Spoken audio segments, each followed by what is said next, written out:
Hi everybody, it's Julie again with Stitches of Love Quilting, and I'm going to show you now how I stitch the black part on this little sheep coaster.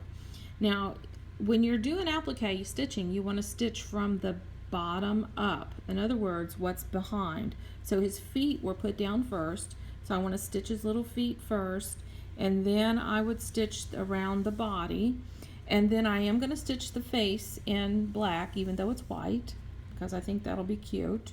And so then I would stitch that last. That's all. I'm doing everything I can with the black. A minute ago I did all the green stitching, so now I'm going to do all the black stitching. Now what I like to use when I do applique, machine applique, people ask me this all the time, I like to use a bobbin of 50 weight. Now typically I would switch this to a black bobbin, and I think I'm going to, since I happen to have one right here. Most of the time I use white bobbin, even if I'm using purple thread, whatever. I use white bobbin. It doesn't ever seem to show. My stitches usually, tension is good on my stitch, so I don't have a problem with that. If you get a little fuzzballed in your bobbin case, this is a good time to get it out. So anyway, thread your little machine with your 50 weight. And then on top, I use a 28 weight Aurifil. I'm a huge Aurifil fan. That is, to me, one of the best threads. I just love it. I don't have to change the tension on my machine when I use the 28 weight in the top. If you can tell right here, just looking at this, it's a little bit, the 28 weight is on top and the bobbin is the 50. You can tell it looks like it's, I don't know, about twice as thick. The thicker the thread, the lower the number. But then the needle I'm using is actually a size 16, sometimes known as a jeans needle. This one's from Superior and titanium coated. I love these needles, they're wonderful. But it has a larger eye here, which allows your thread, the thicker thread, to pass through it without shredding, because the eye is big enough to hold and accommodate the thread as it moves through by the machine. Okay, so I'm going to use the blanket stitch that I like on this machine. This Everstone is number 55. I've got the size down to 1.5 by 2.5. Now the 1.5 is the length, 2.5 is the bite in. This machine, the minimum bite in is 2.5. I probably would choose 2 bite in for if I was using a different machine with more variables, but this one, it'll be fine, and it's black, you can't really see it anyway. So I have this set to be, I'm gonna start right here on his little foot, and normally it starts on the outside, but I stopped this machine in a weird spot, so I just go like this, right on the edge. When you get to the end where you're going to be turning, you kind of do it with your, like if you have a needle up, needle down, that's always great to use. Now this goes like that.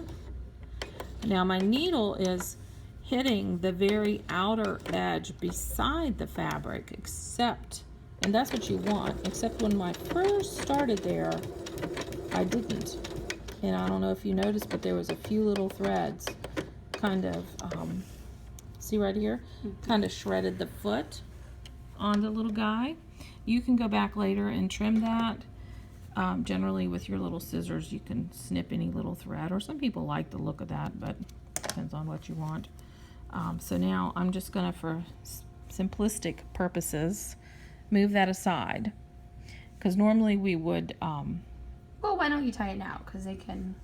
You want everybody to see me tie? Yeah. See me tie a knot. Okay, so I keep a little needle here.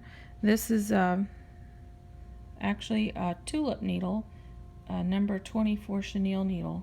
It has such a big eye, which makes it easy for me to thread it when I'm doing something like this. Pull it to the back. Do the other one. Takes a little bit of time, but it's worth it in the end, especially on an applique piece that you're going to be washing, which hopefully a coaster you'll use and wash. Have to wash it sometime probably. So then just tie a couple little knots. At my house, definitely. Oh yeah. Brittany has men at her house. Well, only One. one. Excuse me. Only Seems like one. a lot more. Only one, but yeah. But it seems like there's always other guy friends over there and stuff too. It just seems like things have a tendency to get a little And nice handled. posters end up in the man cave. Yeah, things get handled a little rougher at her house than some other people's houses. That's what I meant. There's not multitudes of men. Oh And anyway, my goodness. This is your comedy session. no, they're all good guys.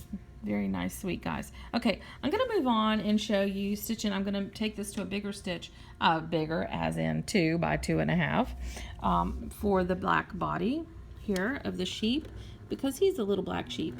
He's a cute little sheep. And see, when you're making this stitch, what's nice about this stitch, taking just a few at a time, on a really gentle curve like this, you can pretty much do it without having to lift your foot up all the time. But the idea is to keep your needle so that it's, when it takes the bite in, it's perpendicular to the edge of the fabric. And that's what you have to do a lot of stopping and starting sometimes.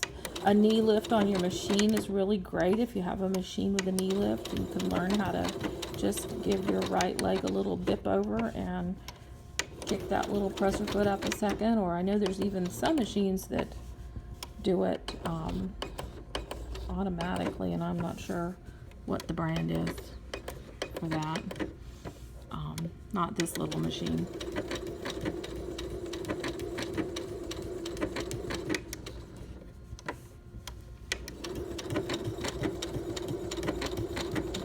Up around here.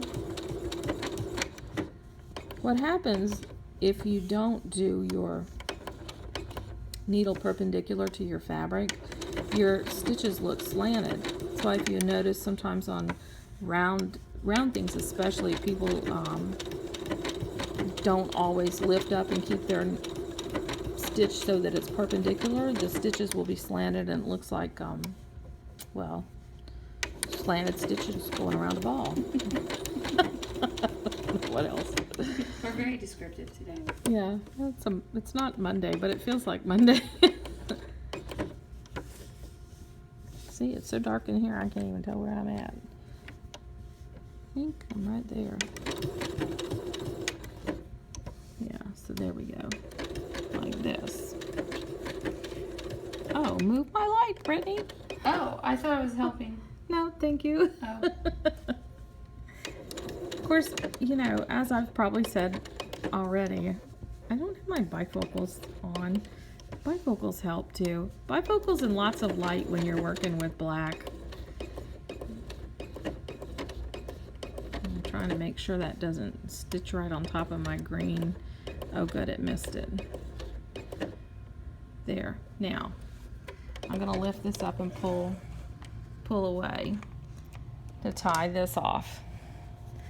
And then I'll stitch his head, because really I'm wanting to see how he looks.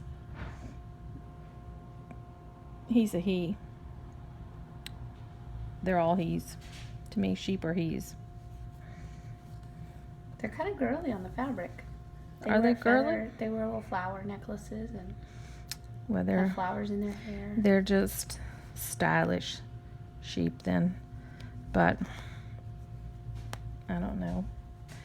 When we were kids, my sister and I used to say that cats were girls and dogs were boys. We were just sure that was how it was. And nobody could tell us differently. We were certain of it. I can remember some conversations. We were like, what? Say what?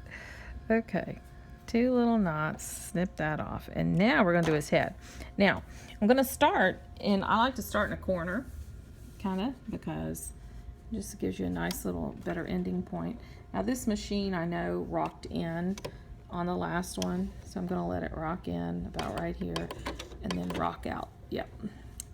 So, and now you'll be able to tell more about what I was talking about being perpendicular to the fabric all the time with your bite in.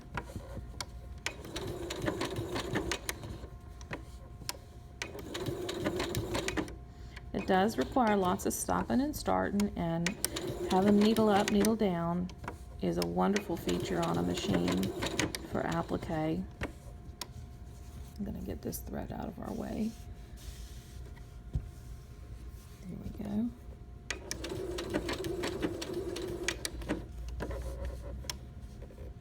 Now see, if the stitch was rocking back and forth, you know, where the feed dogs were actually pulling the fabric backwards, it would be so hard.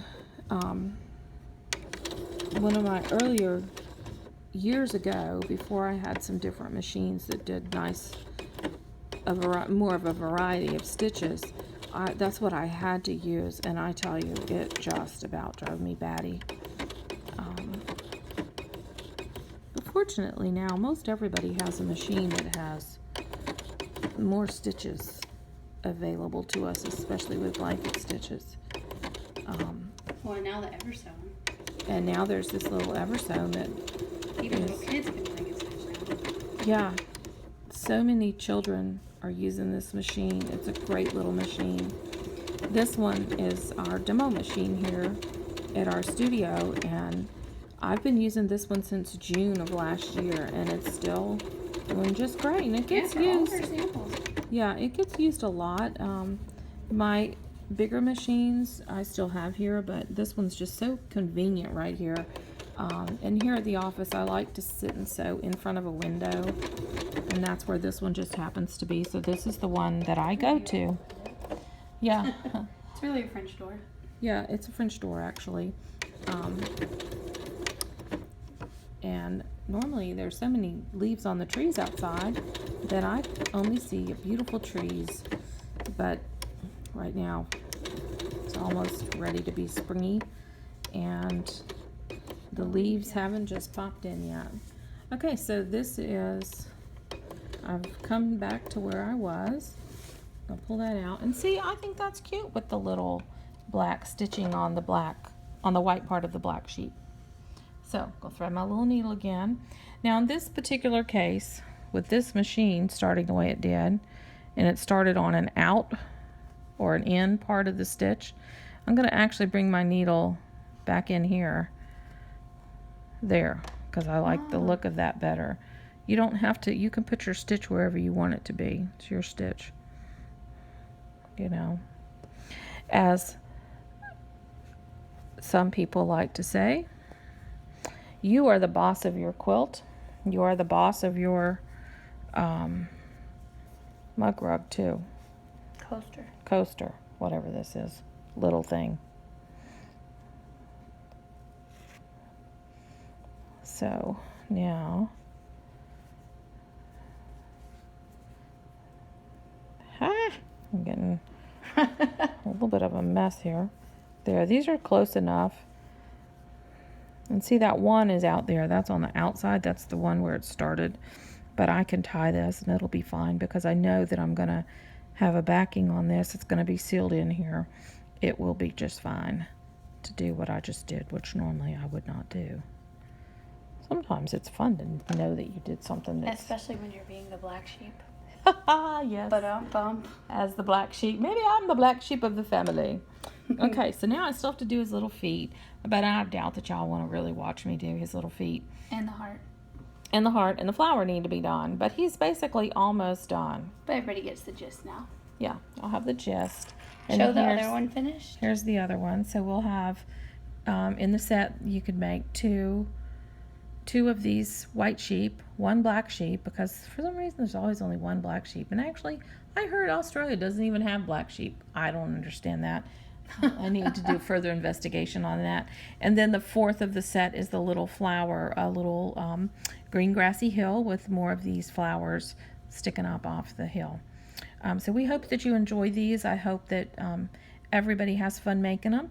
They finish about 4.5 inches square, and just a quick little project, and you could give them as a cute little set tied with a little ribbon. And maybe a cute mug for someone is a nice little gift. Super cute. Okay. Happy stitching, y'all.